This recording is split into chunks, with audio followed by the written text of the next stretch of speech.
pretty. Badia. Badia. Nah. Like Namin would be Badia. Yes. Because it's the beautification.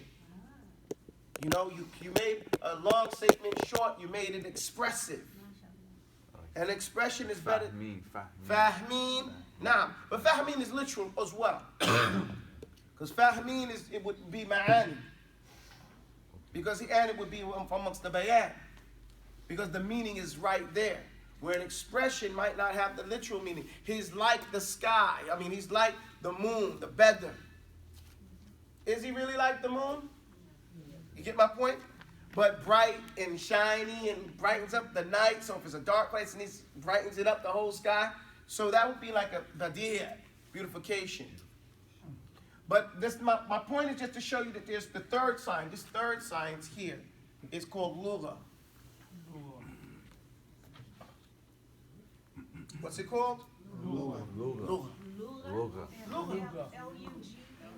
You could do it like this. Let me do it like this. Lugha with a big G. Lugha. L-U-G-A-H. Lugha. Lugha. One question for the first one. Nahnu? Nahwu. Nahu. Now I told you sarf is first, but I said nahwu was sarf. Why? And I said for balagha reason. Because it doesn't sound good to say sarf wa nahwu. Say sarf wa nahwu. Sarf wa nahwu. Now say nahwu wa sarf.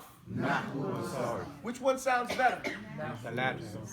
Nahwu wa sarf. So that's taken in consideration in how you say it. Does that make sense? Okay. Yes, ma'am.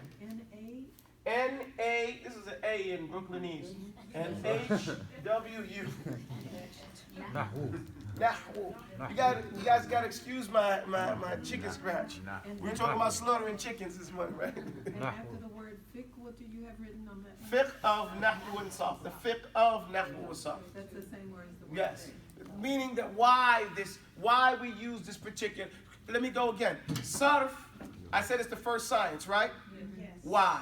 Because sarf takes in consideration, or you learn from it, you become sensitive to the shapes and the meanings of those shapes of those words before you put them in a sentence.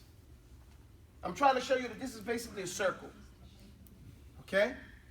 The shape of a word tells you what that word is. Didn't we say Fatiha? Say Fatiha. Fatiha. What does Fatiha mean? Opening. Opening, right? Opening. Why does it mean opening? Because you open your mouth. No. That's not why. Beginning. Opening of the mus. No, the book, the word itself is a'i, right? That's the ing rule. It's open-ing. The ing comes from the shape. The open comes from the root. Does that make sense? So the root has a meaning and the shape has a meaning. What's the IN shape? The ing shape is ai. I. Fatiha, right? The ha is only because it's feminine. Oh, so it's the ha'i. It's the ai. The fataha part lets you know it's opening. Yeah, Fatiha. But now if I say alim, what does that mean? A teacher. You said a teacher. That's the derivative. We call Learning. a teacher in English, but alim is someone who is knowing. Knowing, really, yes. You get it? He is an. So we call him a teacher. Knowing. You see how the meaning came after we took so the ing comes from the ali, right? And the knowledge having, all right, or being in the know comes from the alima. No. You see, that's sarf. Learning how to understand a word through its shape and its root words. So then the root word is for alim is alim. The root word is alima. Alima. But when we say it like this, alim, now that means he is knowing. Alim. It's like a Hold on, my kasra stomach, that one makes second. it ing. 1 second, please.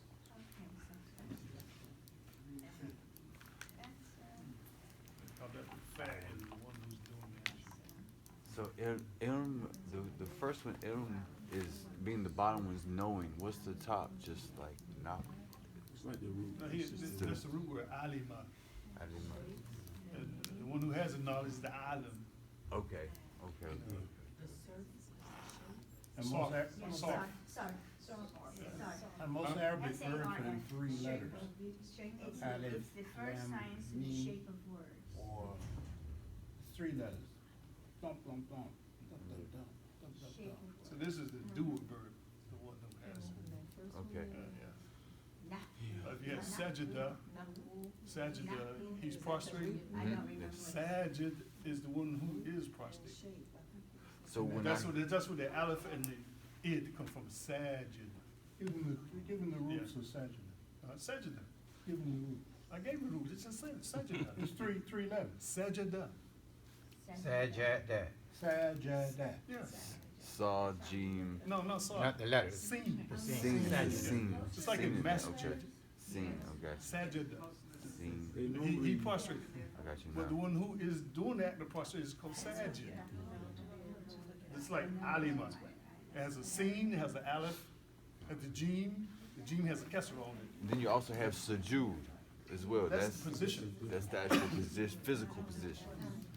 Yeah. That's but what the he's talking rule just, that's what you find out. If you take, they Alima know, is, like, he you look in knew. dictionaries, He knew. five, Yeah. He's the one that has the knowledge, yeah. Like you said, he has the knowledge, so, or alim, but you take five, yeah. you could, like you said, five, Fa'ala. right? Huh?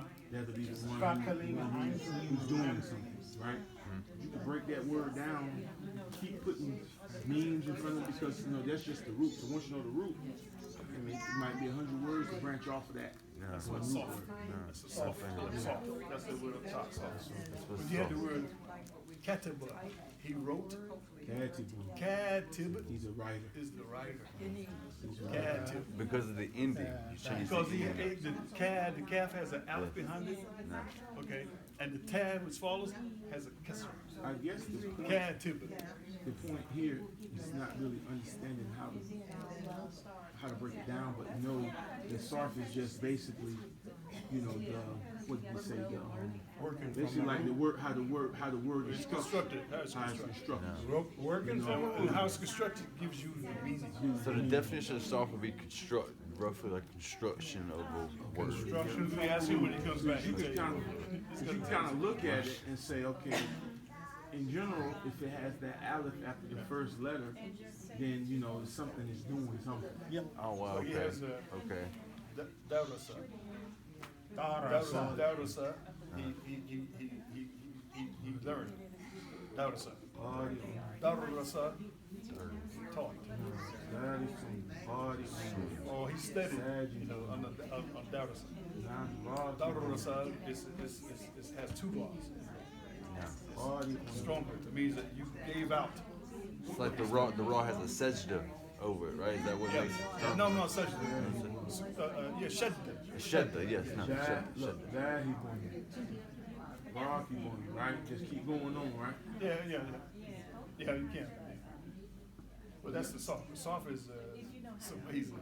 Yeah. It's amazing. But but the thing is, when we normally learn Arabic, people they'll start with the nahwu first, the grammar first, versus starting with what's first, and that's that's why we ain't really been learning. 'Cause I feel like I just jumped straight in the deep end. Like, nah, yeah, I know my alphabet. Like I can read and pick my letters out in the Musaf. So, I have a lot of good books, if you want to just get your vocabulary down. One of them is, a lot of different ones. I have Depends on what you want to learn. You want to learn how to speak, you want to learn Quran, you want to learn. But what oats? No, mine. So one of the, Yeah, this is mine. one of the books is, Yes, no. I wouldn't tell you name the date now, I would tell you The gateway to Arabic. The Like 7 different books. Gateway to Arabic. The only reason why I picked that one because water if bottle. we just learn how to kind of structure words, they start with the alphabet first and what they write. They got 7 different books. Oh, Yeah, So each book you know, supposed to level That's things up. it. The first book is I have it. so it might be like this. I have it, huh? It might be like that. Assalamu alaikum. You have to excuse me, I have to put a cough drop in my mouth. It's not normal that a teacher should have something in his mouth when he's teaching, so I'm asking you guys to understand that. Okay. بمعرفتكم بمعرفتكم رفاتكم everybody رفاتكم تكم تكم بمعرفة تكم بمعرفة تكم بمعرفتكم. Now, What did it mean? listen to it again. بمعرفتكم. You don't have to say بمعرفتكم. In normal speech, it's going to come off بمعرفتكم. No, don't drop your voices. You guys are scared. Like you're going to think you're saying something wrong. Just like we say, what's up? What happens to the T? Drops. It drops. And is it strange if somebody says, hey, what's up? No. No. Same thing. It's really good if you say, what's up? But people are going to say, بمعرفتكم. بمعرفتكم. بمعرفتكم. Hear the T. Fet. Like fat. بمعرفتكم.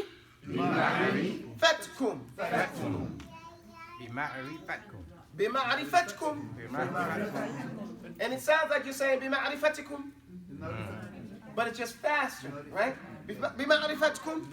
It gets deleted or dropped out, you know? So you say like this, أنا سعيد or أنا يعني فرحان بمعرفتكم, right? You say here, تشرفت بمعرفتكم. تشرفت بمعرفتكم. Louder. بمعرفتكم. We're going to get to practicing. What does it mean? What does it mean? It's what you say when you just got introduced to someone. You say to them, تشرفت. It means I have feeling of shurafa, of sharif, right? I now feel noble and honored. Not just to meet you, to make your acquaintance. To get to know you, to become familiar. Ma'rifah is information about somebody. Familiarization about something. From the word arifa ya'rifu. Arifa, to recognize. Okay? To be familiar. Ana a'rifuhu. I know him. Why? Because you recognize him. Does that make so? Ma'rifah. When you're talking about a person, is to become familiar with them. We say to make your acquaintance. If you want to translate the statement in your mind or your heart for what you're saying, you say, يعني تشرفت بمعرفتكم. I'm pleased to make your acquaintance. I'm honored to make your acquaintance. Not pleased. I'm honored to make your acquaintance. Does that make sense? Yeah. When you say fursa sa'ida, then that literally means this is a great and good opportunity, a happy moment for me. But basically it means pleasure. You know, it's a pleasure. Fursa sa'ida. Fursa is an opportunity, right?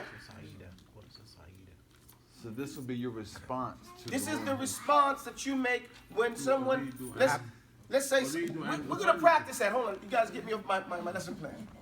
Let me back up a little bit, okay? Sorry. No. It's no problem. I just don't, if I start to answer too much, then I forget to give you this part right here, which is I want you guys to understand so you can have some confidence about another piece of the puzzle. The spirit of the the spirit of the work that we're doing here, okay? And the purpose. I start off saying what sarf is. Sarf teaches us the shape of the word has a meaning. Okay, when we see a truck, the shape of the truck, we know what a truck is. Now the name and the color of the truck, right? That tells us something different about the style of that truck. Okay? The shape is like a truck. There are different shapes. There's a fast car, there's a truck, there's a lorry, there's different types of vehicles, right? The shape is the vehicle. The root word is the color and the name brand. Does that make sense? That's how I put it in my mind. Okay?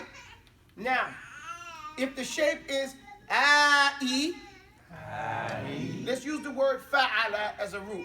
Fa'il, that is doing. You get it? Fa'il is doing. Everybody follow me? Because it's the ing rule.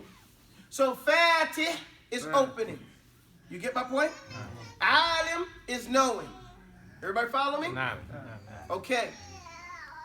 So when you study sarf, you learn to recognize and become sensitive to the shapes of the words. Because there's not a whole bunch of shapes. You said the color would be of the truck. What would you compare that to? I compared that to the root word. The root word.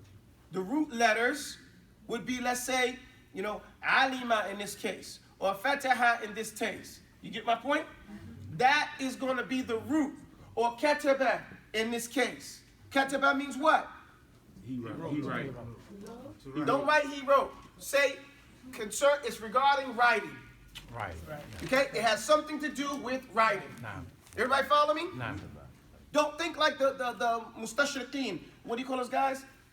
Mustashriqeen. The Masonic people. What do they call them? Orientalists. Yeah. Okay? They say these types of things. I'm going to tell you how I think in Arabic. I don't say kataba and think he wrote. No. I hear kataba and I know it has something to do with writing. You get my point? Writing comes up. Right. Now, the shape of the word is soft. If it's maktaba, then I know that it's a place that's writing is done. Or reading or something to do with writing. It could be a library, it could be his office, it could be a desk. You get my point? If he says kitab, fi'al, then I know it could be a letter, it could be a book, right? It could be one of those pamphlets that they give out. He might call it a kutayb, kitab.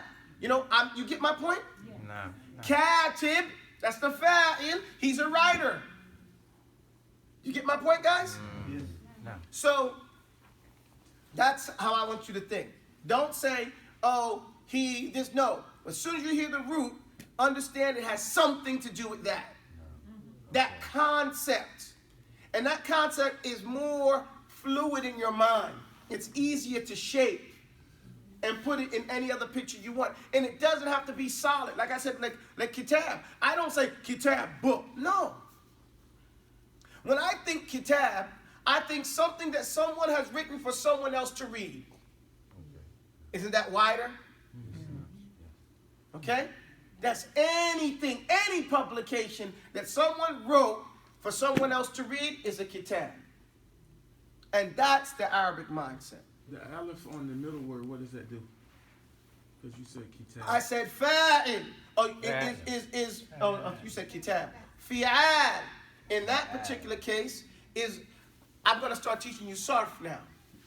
And I don't want to do that. Okay? Because that is its own science. And I teach that. It's real simple. There's only a few scales, like we call them scales. Awzan. Once you're familiar with the scales, now as soon as you hear the word, you know what he's talking about. You get my point? You have an idea of what he's talking about. Have for him to him. For him, nah. Like tum at the end of the word, we know we talk about you all. Right? So if the guy says something, he's talking to you, and he's talking in front of you, and he says, فعلكم أنتم فعلتم هذا وثم بعد ذلك ذهبنا عليكم. You say he's talking about something about us. We did something. You get my point? You can follow it. You start to tie that part to it, and it becomes less of a translation to an acknowledgement, an understanding. Okay? I understand this. I don't have to translate. Oh, he's saying you. I understand that what he means. Beyond translating. Does that make sense? No. Is that the same structure that we're seeing on Duolingo with the translations? With Now, Duolingo is a program that we have to, I say you have to, in California, say break yourself, right?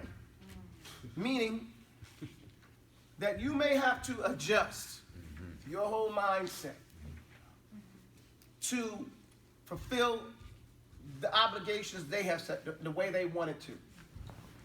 Like when I do Duolingo in Swahili, right? I hate it. I do. Because I know Swahili.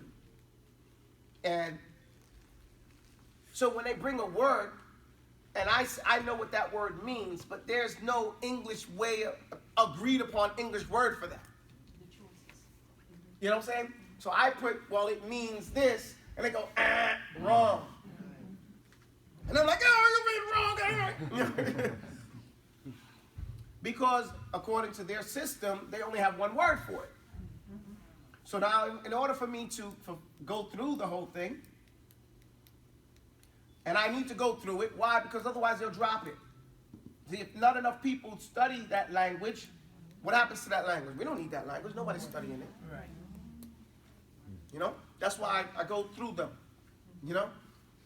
I know the FBI be listening to the phone, so I talk in Arabic a lot. So you have to hire a Muslim to translate. You know? We're going to make that job. You know? We're going to keep our people, you know, important. All of it's part of it. It's all part of it. You know what I'm saying? So, yeah, I think I'm joking. No, we don't. So I've got to go through it in order to keep our languages relevant. And in order to do that, I got to break myself. I can't do it the way I want to do it. I got to remember the word they use. You know? And I say, okay, what word did they use? And then remember their word, and then keep putting it there in order for me to get through that. That's what you have to do with Duolingo. In the Arabic part, you may say, you know what, this word has multiple understandings. We can say it this way and that way. I don't agree. They're writing rawad with one A. I wrote rawad with two A's. They said, you know, wrong word. What do you mean rawad? In the Arabic, it's rawad, right? Even when they show you on Duolingo, they're always talking about this person rawad. And that's another thing you'll find in the Arabic works, which I have when you start reading my Arabic works, the stories that I have written for you guys. You'll see that I put Muslim names in there, not Arab names. There is a difference. The Arabic works that have been presented to us in the West have been neutered as much as possible of Islam. Even the name Sammy, come on. Boob. Say it the way it is, boob. That's what I said. You know, whenever I meet those guys and they introduce themselves and they say, I say, oh, how's it going, boob? You know, I do that. They say, well, you know, I can't pronounce those words because that's what they do to us. So I give it right back to them. I said, boop, boop. You know, what type of name is that? I can't say that. I do that. You know, Allah tells us to fight them the same way they fight you. You know? So they can't say Mukhlis. They can't say Abu Taubah, but they can say Schwarzenegger. You know? So I can't say boo. But I suggest you have a collective misunderstanding here as well. You know? Alhamdulillah. You know who boob is, right? Bob. They can say everything but Arabic. But they also said that if you have a problem with one of the words, You can report it. You can, yeah. I report it. Yeah. You know, I'm a what do you call it? Contributor. Oh, my. So, you know, inshallah, I'm making the Arabic course longer. Right now, it hasn't showed up yet, but you know, right now it only goes down, but so much. So I'm redoing it. But there's kickback because I want to bring Islamic, you know, terms in there. They want to neuter it. That's their objective. Their objective is to keep it, you know, secular. You know, that's why they have Sam. And who have you ever met? I mean, of course, you meet Arabs with that name, but the Arabs are not the only main speakers of the Arabic. Did you know that? No. They're not. No. The main speakers of What place has, well, you know my answer already. Where's Arabic spoken the most in the world? Well, not just Mauritania. Where is Mauritania? Okay, well, not just Mauritania, not just one country. The whole Africa in general. No, not just North Africa. Arabic is the most spoken language in Africa. He says Period. 47% Muslim. It is. Africa is 47% Muslim. So even as a second language, it is still the most spoken language in Africa. You know? So, Alhamdulillahi Rabbil Alameen. So there's no place that speaks more Arabic than in Africa. It's not reflected in the writings, but that's our fault, our collective fault. Because we shouldn't, other people are promoting their idea. We have to promote our own idea. You know? That's all. We just have to do our part. And we're doing it here. Alhamdulillah Rabbil Alameen. So as you go through Duolingo, I can't help you. You have to, no, meaning that you have to, you know, break yourself. Don't do that with the book, son. You don't want to do that with the book. But just push it away from you. Yeah. Jazakallah khair. You want to just do whatever, however they have it lined out, you know, suck it up. And same thing like going to college, you know. You got to sometimes, Christopher Columbus discovered America, you know. You know, I know a lot of people rejected that and didn't write that, but, you know, we went through that, actually, in school in order to, and failed a lot of times, or got lower grades due to it. But here in this particular, it's not as bad as that, but you just have to adjust and get through the system. Now, I've been looking, my wife said maybe I should give you guys more assignments. I've given a general assignment. The general assignment is to finish 1 crown a day. You know, it's just go through it. Yes, it may take, and the higher you get, you know, it takes a little bit longer time for you to get around that thing. But all it is redundant practice. Yes. That's all it is. It doesn't get any harder. It just redundant. And that's the whole point of it. You know, hit it over and over and over and over and over again. Even if, sorry? Repetition. It's repetition. And if you want to take the key, hit the key, and then it gives you one big test. You get to make 3 mistakes, and then you're out, right? If you don't do it, you know, but if you do now, you're able to go up a level and everything like that. That is vital and important. I'm telling you from an experienced, you know, polyglot, you know, the thing that you want to do is make yourself speak, make yourself regurgitate. The more you regurgitate, the less fear you have to articulate. And Duolingo, to me, is very good at that. Because you always have to answer, right? And even if you cheat, you know, you put that thing up there, you know, then, okay, you know you didn't do it right, then exit off at the end and do it again. Meaning, like, let's say you cheated and you looked at the word and then you kept on going. Right before it gets to the end, you know, it gets to like 10 or whatever, it gets ready to end, hit X. They're going to say, are you sure you want to leave the screen? Just say yes, and then start that game again, let's say. Or review. You know, I didn't think about it that way. Smart. You could. You like to cheat, Huh? man. Sorry? You like to cheat. You ain't trying. No. Well, listen. As far as me, yeah, it depends. Sometimes you get stuck, you know, in that particular thing. I may not have that problem in Arabic necessarily, but whatever language you're doing, sometimes you say, well, what does this word? Because they're introducing new words to you. Exactly. And you may not know the word. That they put it there so you can look. So that the next time you see it, you can, you know, get it right the next time. The point is that you know what you need to do. It's okay to cheat once in a blue moon and keep going and just go ahead and finish. But like she said, review it as well. Go back and review it. Review it so that you keep it. Get it right. Yeah, you get it right. Alhamdulillah. And those people who are good in Arabic, just do those castles and you'll do the whole thing. Okay? You can do a whole section by just doing a castle. And it'll just take you up 1 level. In the Arabic one, it'll only take you up 1 level, and you can't do it again. You're done. You've done the whole screen. Okay? But now you have to do it singular, each one to go up to 5. So there's no way around, you know, you can't avoid it. But at least you feel, okay, well, at least I can go wherever I want to. I have some choice. The point is, finish that thing. Finish that. But and the reason, I'm trying to show you my rationale by showing you this board. Okay, so I'm going to run back to the board. Am I allowed? No. Anyway, so we start off with sarf. Sarf is studying the word in and of itself. Okay? The study of the word, the shape of the word, the meaning of the word, by itself before you even enter it into a sentence. Individual. Everybody follow me? Nahwu is study of, let's say, grammar. We'll call it grammar because that's what we want to call it. It's similar to that in the English language, i'rab. And it is the study of the sentence, the expression, and the words in the expression, and what action they are affecting the other ones. You get my point? Like, daraba Abu Taubah nazihan. Okay? Daraba Abu Taubah nazihan. Man daraba man? No. Abu Taubah daraba. Wa man durib nazih. You see that? Daraba is a fi'l al-madi, a past tense action. It's always going to have a fatha. That's what we learn in Nahw. A past tense action always ends in a fatha unless it's a woman who did it, then it ends in a ta. Right? Darabat. Okay? Daraba, darabat. You get my point? Abu Taubah. So he is the fa'il.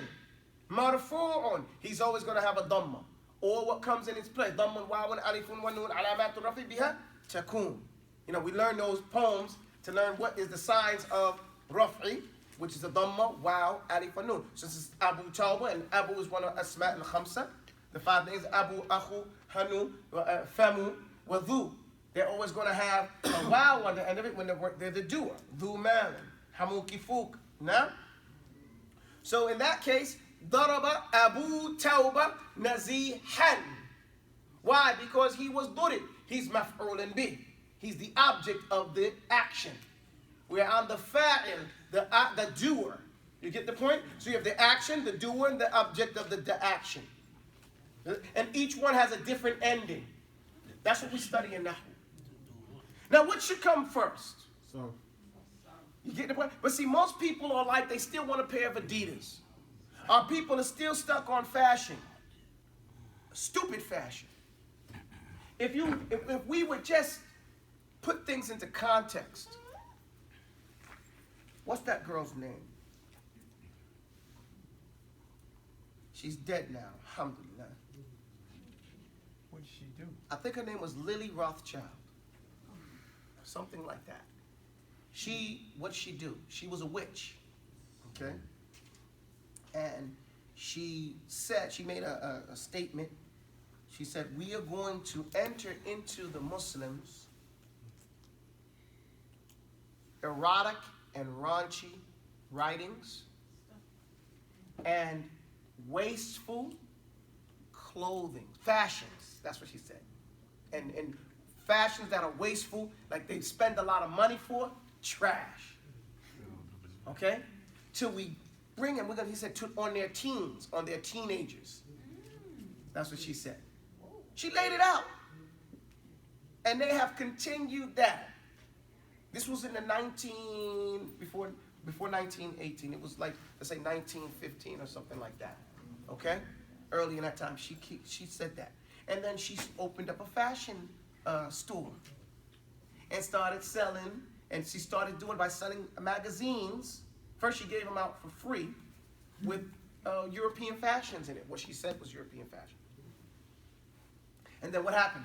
Everybody feels uncomfortable. And now what do we see? We see our men still today walking around with ripped pants on. Don't we see? Grown 30, 40-year-old men, 50, 20-something-year-old men walk around with skinny jeans and rips in them like they still 12 years old or 13 years old and came and ran under the house and ripped your pants and you're still outside playing. Right? And they paid $50,000 for them. I'm just exaggerating. Seriously. And then don't say all that, ladies. You know, y'all ladies got some cheap fashion too. The ladies are having some. The point is, we know it's cheap. It's trash. Why did I bring that up? Because we bring that same mentality, because it's a mentality of poverty. It's a mentality of dysfunction.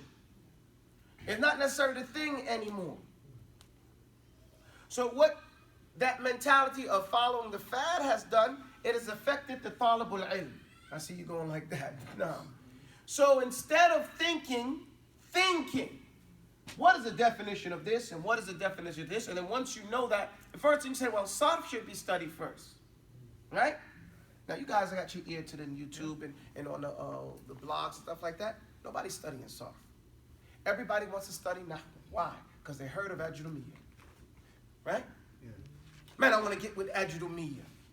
Why? Because they heard of it. So it's a fad. Ajrumiyya, it's a text. A lot of the tulab, they rush to want to study Ajrumiyya. They want ijazah in Ajrumiyya. Not realizing, hold on, let's do Lamiyat al-Af'al first. I ain't never heard of that.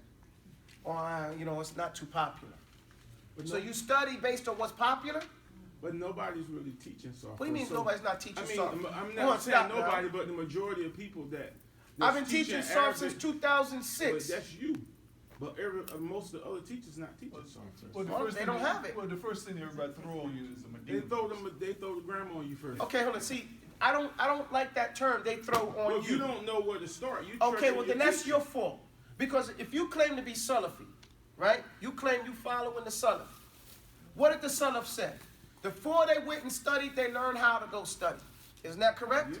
So then we got to grow up. That's true. You know, when I look at them, somebody asked me years ago, they said, Abu Chawba, when you look at the Medina books, I looked at them, I said, yo, this is trash. I said, this is not going to help you learn Arabic. Name people who've learned the Medina books and speak Arabic now. All this money that people have spent learning the Medina books in the United States. Now, they work in Medina. That's why they're the Medina books.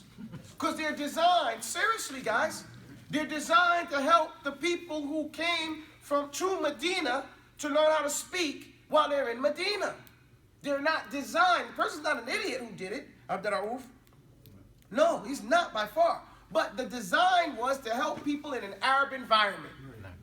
Okay? Not in a non-Arab environment.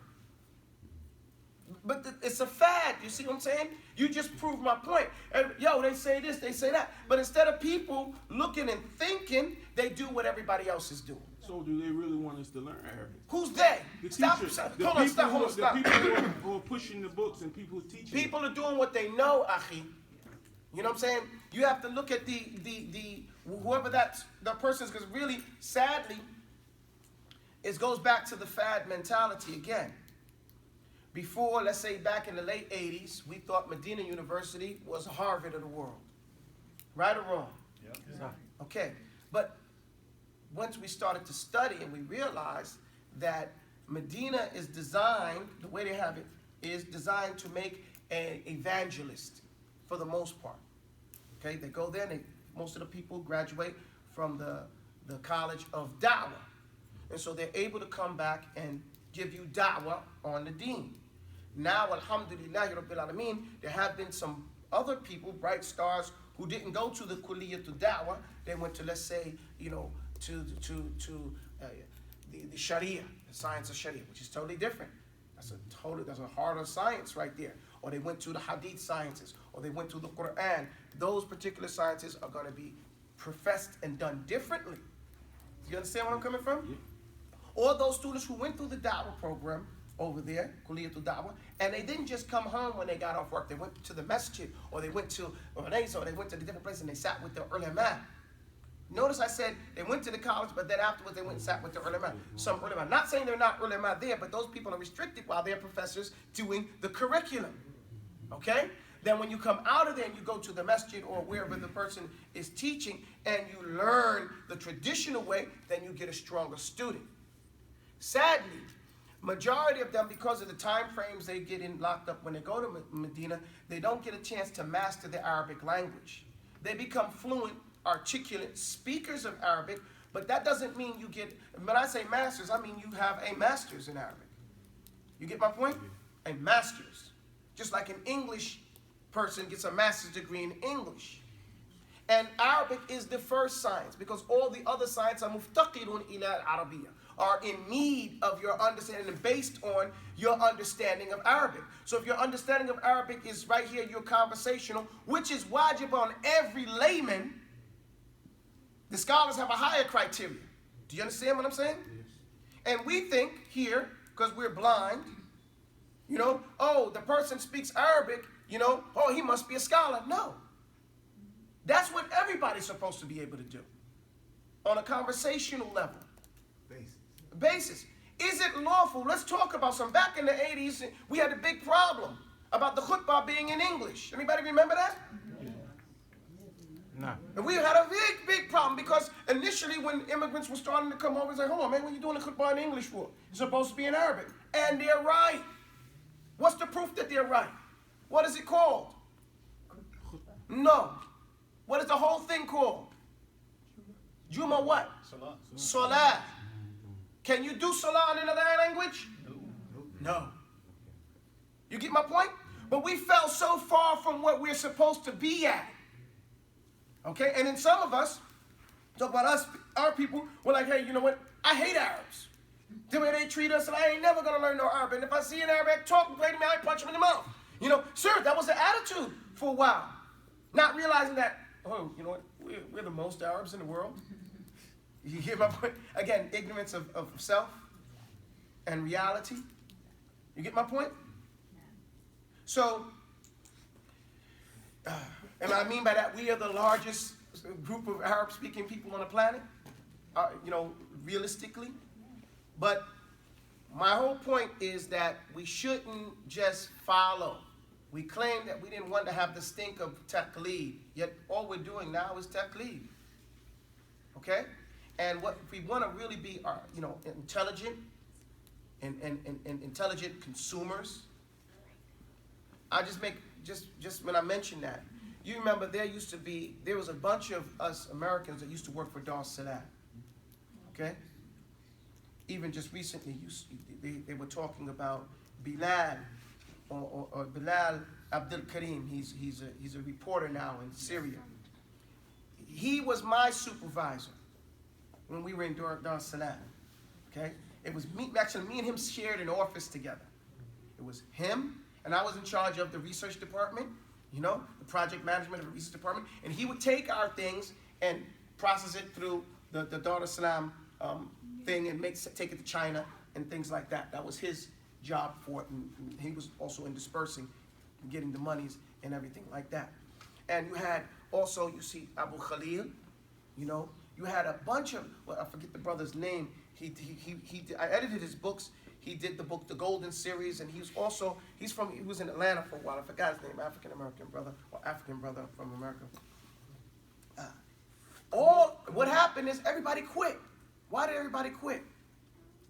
Why did you know, you think there's a lot of prestige in that. We thought so too. You weren't getting credit for what you Not only were you not getting credit, you know, it says the research department. How things been translated. All we start doing now is changing the color of the title, changing the font, Americanizing the language, and you buy the same book again. So really, we pimping our own people. You get my point? No. Ain't no new books. Exactly. How many times you seen how many copies of Usul al-Thalatha? Different ones and different ones and different ones. You get my point? Yeah. So then we realize we part of the problem. The brother I'm talking about, you're living in circumstances where you're not getting a certain respect and honor. So then there's entering into something, realizing what it is, and then making adjustments.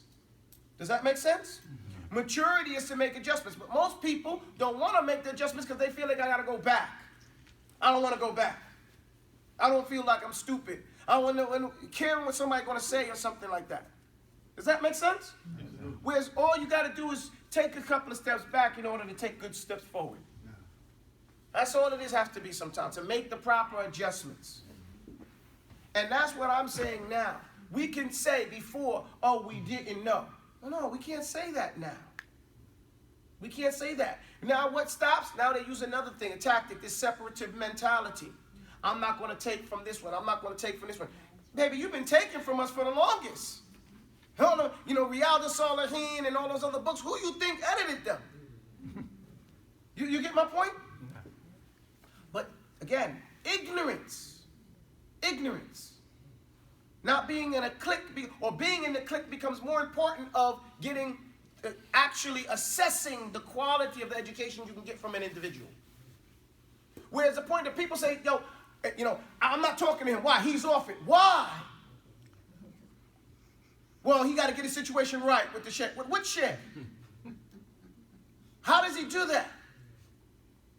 Where's that from the Salaf? You get my point? Where'd you get that from? Well, I don't, we're not dealing with him. Whoa. So we know who's off it, but we don't know why they're off it, and we don't know what to do next about that. So we just now stuck in our biased worlds, bigoted mindsets, and still not learning anything, and claiming to be Salafi, but really a muqallid. Right? Does that make sense? Now, when we say, hey, look, this is the rule. What's muqallid? Muqallid is a blind follower. An ignorant follower. A person who's doing something and doesn't know why. Doesn't know the reading behind it. And in another sense, it is a person who's claiming to be Salafi, but he's following a Salaf, but he don't understand the Quran when he reads it. So if you don't understand the Quran when you read it, then you are not following the Salaf. Then someone else is explaining that to you, and you're blindly following them because you don't understand what they're saying. They could be, I'm not just talking to you, I'm saying for everybody else. I'm just using you as a, Joe. to bring out the point. You plural. You know what I'm saying? So the person says, look, I'm following the Salaf. You said, read the Quran. And if you hear them read the Quran, you'd be amazed. You'd be like, mashallah, a'udhu billah. Seriously, what are you doing with your life? Seriously, what are you spending your time doing? And then when you say, well, come on, let's study. No, I can't study with him. Well, let's go over here. Well, I can't study with her. What about this? Well, I can't study with him or her. Why? They off it. But they're reciting better than you. And they understand what they're saying. And here goes their recorded knowledge. Where's the fault? Well, 20 years ago or 10 years ago, this person made this statement. Well, yeah, that was wrong. But, what about, put that in light of, let's say I spelt this word wrong here and everything else is correct. Do we focus on that? No. You get my point? That's like galat and Sahih and khata. Yeah, it's a mistake, but is he ghalat? And it may be more than one way to write the word. And not only that, there may be some, what do we say, if you can bear to hear the truth you've spoken, twisted by knaves to make a trap for fools. So yeah, there may be some, it's not a black and white situation, there's some conversation and some angles of looking at that thing, and it still may be wrong. But is that one thing, and let's talk about it. Do you know anyone who's unmistaken? Meaning anybody that's never made a mistake? No. All right then. So then we judge a person by what he is mostly. Does that make sense? No. And so I say all of that to say that instead of studying Nahwu, you should start studying Sarf. Okay? And I'm not trying to beat up the guys from Medina University. I don't want them to start texting me and saying I'm not saying Medina University is bad. But we thought it was the end-all answer. It was the utopia. And we thought it was the best way, and it's not the best way. Okay? The best way is the traditional way. It's just memorizing the Quran first and or learning the Arabic language to a point first, then the Quran. Okay? Along with fiqh. You get my point? This is the traditional way. And following and applying in it that way, piece by piece. That's the traditional way. And those people who have stuck to that way have made a lot of headway in that regard. And we have now readjusted our mentalities. I see you, doctor. We have now adjusted our mentalities to say, okay, you know what? That other way hasn't benefited us so much, has it? Well, let's now, those people who are sincere about learning, not about who it gets it from. Hey, man, I learned from a guy who didn't like me. Who told me I don't like you. You know what I'm saying? Hey, as long as you don't throw me out the lesson, cat. Am I right or wrong? Here, get to take the lesson. Who cares? Let me get the, didn't we have to go to school that way? Yeah. I know I did. Teachers didn't like it. Teachers didn't like you, had a 45 waiting for you. Right? 40, I'm going to give you a 45. I didn't, I thought 65 was bad, but 45. No matter what you come up with. Sir. Shaikh, the word mukallaf. What is the root? Califat? Right. The root, y'all about to say, you shouldn't ask me, you should know. All Because in that, you... Can you show us? Look, mukallaf. No, just break it down. What is mu? The one who does. What's the rest of the word? Caliph. Kallaf, right? But as kallaf, right? With a fatha. Kallaf, mukallaf. Mukallaf. Right, so the word is kallafa. Yukallifu, right?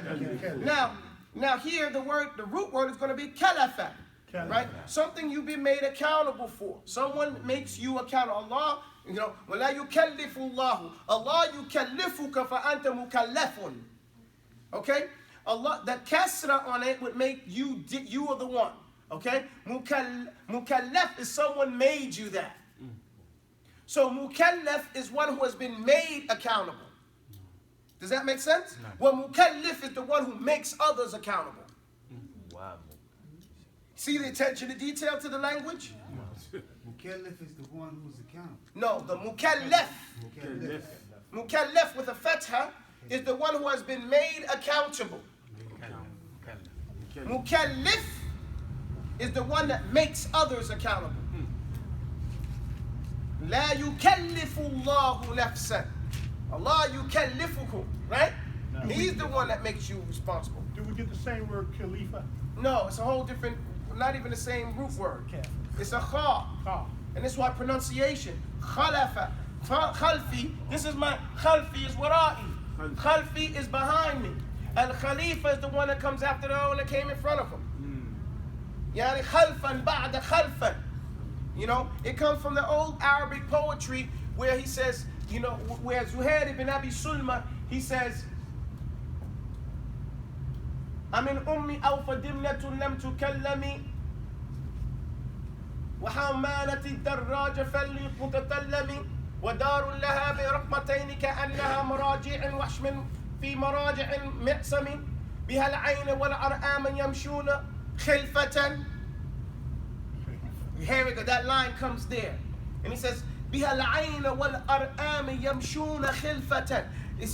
So Zuhair is describing, this is ancient poetry that precedes the Quran. And all the words that we use in the Arabic language go back to ancient poetry. Does that make sense? The meanings thereof.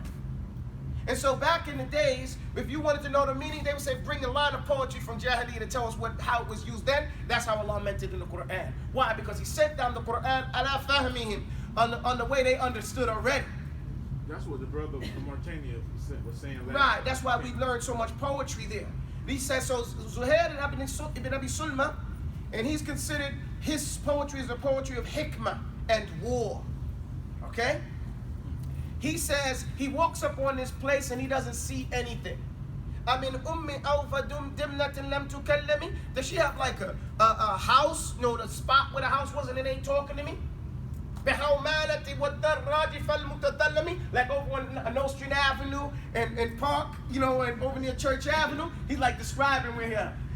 He's saying where, you know, it's over this place over there. On this place where everything used to be busy, right? Everybody knows Church and Flap, but she's busy, right? Over near Nostrand, LA Rock, right? See, got some people's back. Yeah, she's from there. Nah, alhamdulillah. But that's a real busy place, right? So to hear it, understand that he's talking about, yo, in that place, ain't nobody can tell me where she's at, right? And he says, بِهَا الْعَيْنُ وَالْأَرْآمِ. It has ayn. Ayn is the big-eyed, what do you call it, dubby. What is it? What do you call it in English? The gazelle. You know, they have certain gazelles that have like a black eye. They call it al-ayn. بِهَا الْعَيْنُ وَالْأَرْآمَ يَمْشُونَ خِلْفَةً. It's so deserted now that now it's become the home of a bunch of deer. You know, deer are so frightful. There ain't gonna be no place where no people's at. Right? It's gotta be real peaceful for the deer to be there. يَمْشُونَ خِلْفَةً. They walking one behind each other, jumping behind each other. You know? Get khilfatan. The point here is they were going one after the other back. You know, they're always following each other. Right? Yamshuna, yamshi, Yamshi, walking. Yamshuna khilfatan. You know, so here this is where we learn the word khalfa. Khalfan ba'da khalfan. And this is the study of Arabic in the traditional way. We find that Umar ibn Khattab, when a man says something, he said, yo, radiallahu anh, you know, you bring me some proof about, not Umar, I'm sorry, Hajjaj ibn Yusuf, rahimahullah, he said, listen, you said this, bring me a proof. And so the man went out to the desert looking for a desert Bedouin to find a proof from the old poetry. And so when he came to a man, he says, what's wrong? You look worried. He said, listen, Hajjaj just told me if I don't find a proof about what I said, that can be said that way, it's going to chop my head off. He said, man, don't even worry about it no more. Hajjaj just died. He was like, oh, and anyway, but he found the proof, and all the guys said, hey, here's the proof. He says, I don't know which one I'm more happy for. Then I got the proof when I just died. So this is the way. So, alhamdulillah. But again, we're talking about the traditional way. Now, does everybody have to have that level of Arabic? No. No, it's not required. We should be able to speak. But the basic, you should be able to speak and understand the basic Arabic, okay? Does that make sense? Okay, so this route here is the first step, okay? Balagha, this is another step. The third step is lugha. And this is what I wanted to get through from the beginning. I want to show you how this is a complete circle. What's the first one? You go through sarf, right? What is sarf, the study of? The structure of the word. Structure of the word, okay. Now, when I was in touch with Shaikh Muhammad Al-Amin Al-Ethiopi. He's been in the hospital. May Allah preserve his life. Ameen. He's our Shaikh. Yeah, like I said, Al-Ethiopi. He's over 100 years old, and I try to take after him. He's a big poet, okay? He's always teaching, and when we sit in his class, he used to sing the tafsir to us. Okay, he makes a rhyme about everything. Okay, he gets up every morning when he wasn't sick and goes to the Kaaba and he makes tawaf before Salah, before Fajr. And then he sits down and he offers Salah. This is his habit for years. So he's sick now. So I wanted to see what he studied in Lugha to get a gauge, because we were taught back in the days, take from where they took, right? Yeah. That was one of the ideas, the concepts that we had early in the early 90s. We don't just follow Imam Shafi, we take from where he took, Quran and Sunnah. So we put that towards the ulama too. We don't just follow the ulama, we take from what they took. What made them ulama? Okay, what did they do? Well, I can do that too, right? Yeah. So then I looked at we would read the biographies of the different scholars and see what they studied and go and talk to them in the order they studied it, and get their conversation on that, so then we can do the same thing. Does that make sense? No. All right. So with regards to Lugha, I was going to open up my phone up, but I don't want to, because he sent me his student sent me the list of the books in the order that he taught them. When you get to Lugha, all you find is that he read dictionaries. Okay? Qamus Muhit, Tajul Arus. Okay? These are different ones that he studied in this particular subject. Now, what do you study in a dictionary? What do you learn if you read a dictionary? Meanings of a word. By itself, right? You see the circle? Yes. Because ultimately, you need material to make nahwu with, right? You need material to make expressions with, right? That material is learned through sarf and through reading dictionaries. Okay? I broke my glasses. So until I don't know how quick the VA is going to work on this. Somebody's laughing, right? Not with glasses. Not with glasses, bro. I know. You know what? The last time when I first got those other ones, it was like, come get your glasses. Like 3 months after I had winning, I was like, glasses? Oh yeah. Let me see. I'm going to show you this. These are the ones that they sell you for $20 at the store. Yeah. Where's the Shaikh now? He got out of the hospital. He's out of the hospital now. Where he live? Where's he? In Mecca. In Mecca? Okay, so I'm going to show you what he studied. Okay, you got better eyes than me. It says here, what does this chapter say? أسانيد. Kutub. Kutub al-Lugha. So these are the books of language. Now read them. Okay, Fiqh al-Lugha. Fiqh al-Lugha is a book we study in Mauritania. Hold on. Fiqh al-Lugha, let me write it down here. Fiqh al-Lugha is a book we study in Mauritania. It's a really, really fun book. Okay, it's in Arabic now, it's not in... Oh no, it's in Arabic. The book is in Arabic, yeah. Yeah, no, I'm saying trying to read Arabic, so... Okay. What's the next one? Qamus al-Muhit. Qamus al-Muhit. تاج عروسي نعم تاج شعر العروس. قاموس نعم تاج العروس. كتاب نهاية نهاية. في غرب الحديث في غريب الحديث. غريب نهاية. الحديث yeah. نهاية في غريب. ذرية غواص. Let's stop here, okay? Okay. 1, 2, 3, 4. We got 4 books, okay? Okay. So, Jazakallah khair. Let me just push that down. And there's only 3 other ones. You see, there's only 3 other books there. You see that? Yeah. There's only 3 other books, but each one of these, let's just put 3 dots. 1, 2, 3. Now, is this a lot for a sheikh? No. No. Sheikh 100 years old, you know, over 100 years old. He's considered, now his book, his most famous book is Tafsir of the Quran. Okay? It's considered the most extent, comprehensive Tafsir of the Quran. They've taken his book now and they put it in the Kaaba library. That's a big, you know, a move. Because he was sick about a month ago, and so they took his book and said, listen, his book needs to be in the Kaaba library. One of those books. Right, it's a great accomplishment to get your book put in the Kaaba library.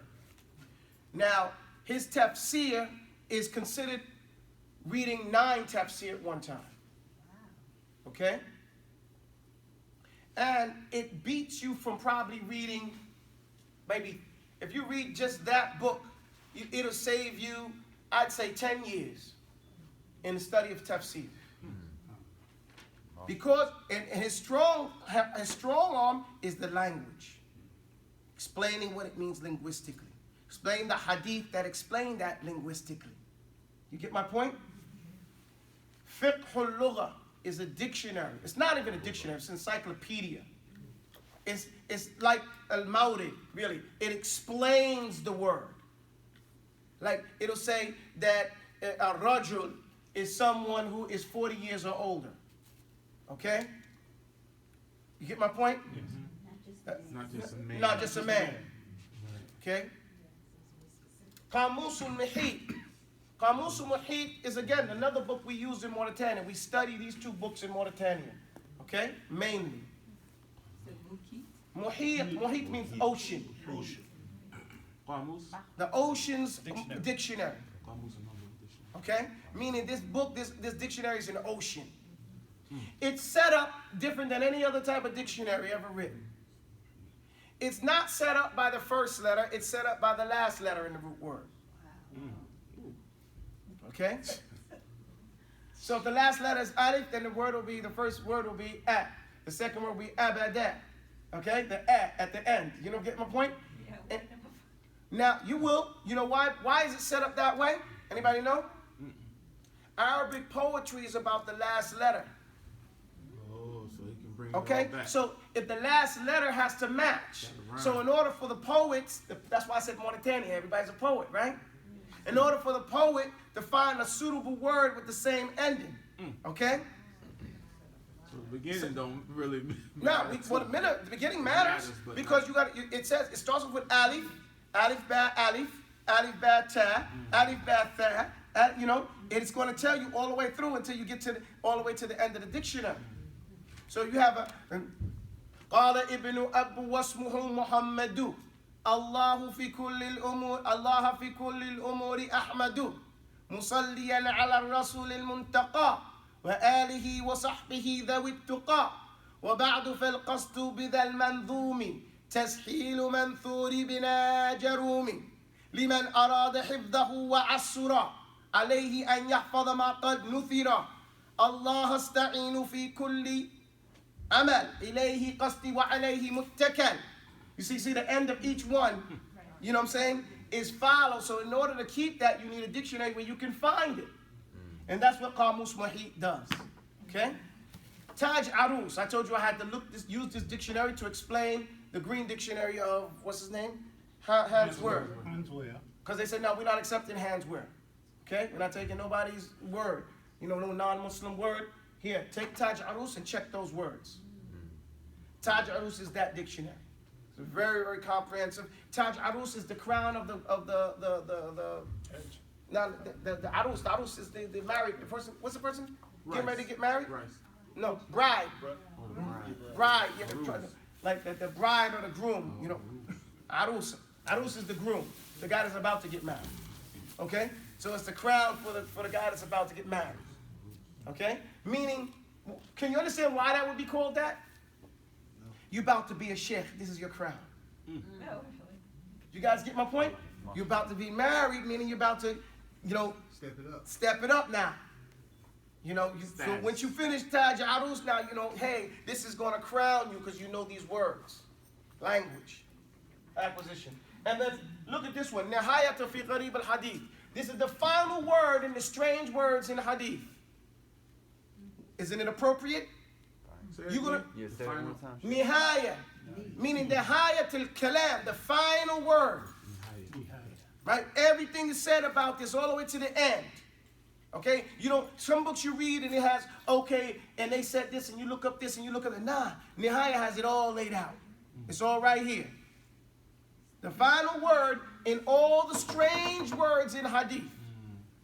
Now you a muhaddith. You read the hadith, you know all the strange words, you know all the regular words then too, don't you? So now when you want not going to be considered like, go outside with her, make sure she uses it. Excuse me, I have to leave. No, I'm So a student of knowledge who studies hadith. not a student of knowledge, period. who studies- If someone's going to say, I'm not going to say a talibul ilm of hadith, no. I'm going to tell you that if he's going to be a career sheikh,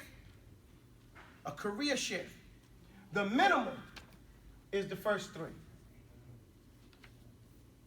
Well, I shouldn't say that. Fiqh al-lugha, I've only seen Mauritanians really studying that, and of course the Ethiopian sheikh.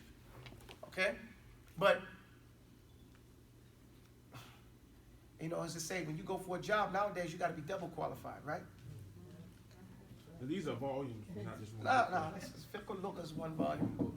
One volume. Qamus al-Muhit is in one volume, but it can have two. Okay? Taj Arus is volumes. Okay? And Nihaya fi Gharib al-Hadith is volumes. Only these last two. Does that make sense? Is that Taj? Taj, T-A-J. Or Taj, T-A-A-J. Taj, T-A-A-J. Taj. Not touch, Taj. Arus. Gharib al-Hadith.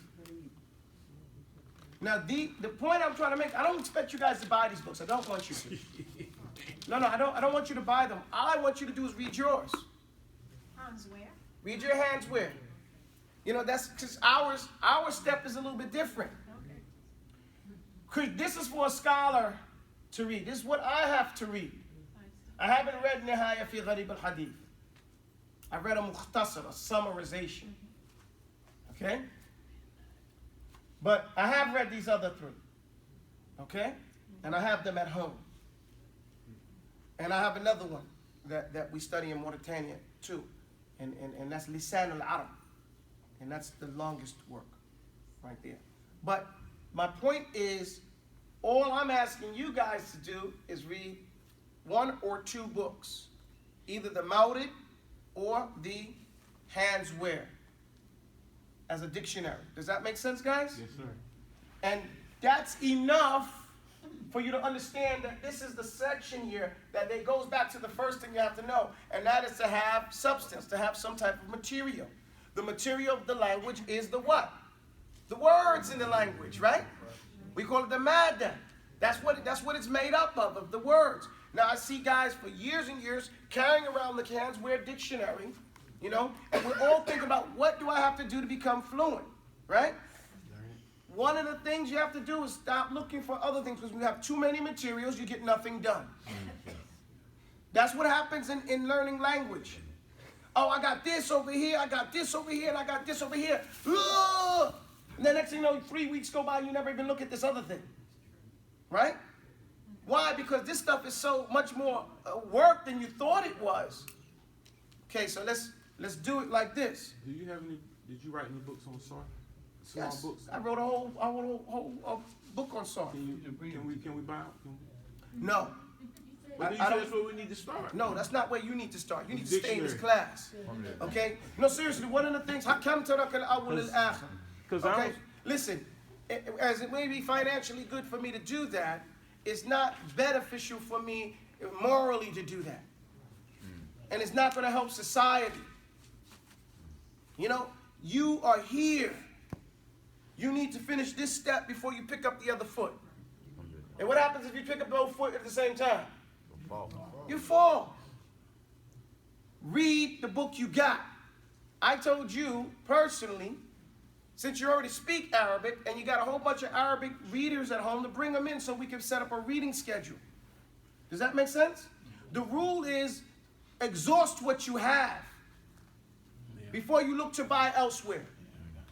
If, for the most part, we would read the books we have at home, we'd be ulama. Right? If you never bought another book again and just read the ones you had, how much more do you think you would know? Or much more familiar with things you would be? I might be teaching the class. Right. You know? Now, I'm not saying that I'm not going to have you buy books, because there are certain things that I've set up and designed in a way, because some of those books might not be worth reading. Yeah, he's trying to give you a hint. You get my point? There may be some books that we say, okay, you know what? We don't need that anymore. But I'm just saying, if you would have had. Some of them are time, and it's beyond the time now. You don't need it anymore. You need to get rid of it, so you don't have a sin Yawm al-Qiyamah. Now, alhamdulillah, Rabbil Alameen, the point is that read the book that you have. Stay in this class, okay? Till we get to the point that we need to get with regards to conversational Arabic. We only have a few weeks left. It's going to happen so fast. You're like, well, what happened? We didn't get finished, and you're so close. Already, do you feel that you've accomplished a lot? no. You're more familiar with the language? Now, if you just do the things I say, that Duolingo, right? That reading the Qamus, watching the TV program where you're hearing Arabic and seeing it subtitled, those things shouldn't inundate you, right? Inshallah. Could you turn this off? We have a class to talk. We have something we'll talk about. I don't want to talk about it on the film. I have one question. Mu'jam. That's Mu'jam is just another type of encyclopedia. It's Qamus, Mu'jam. It's just explanation. Okay?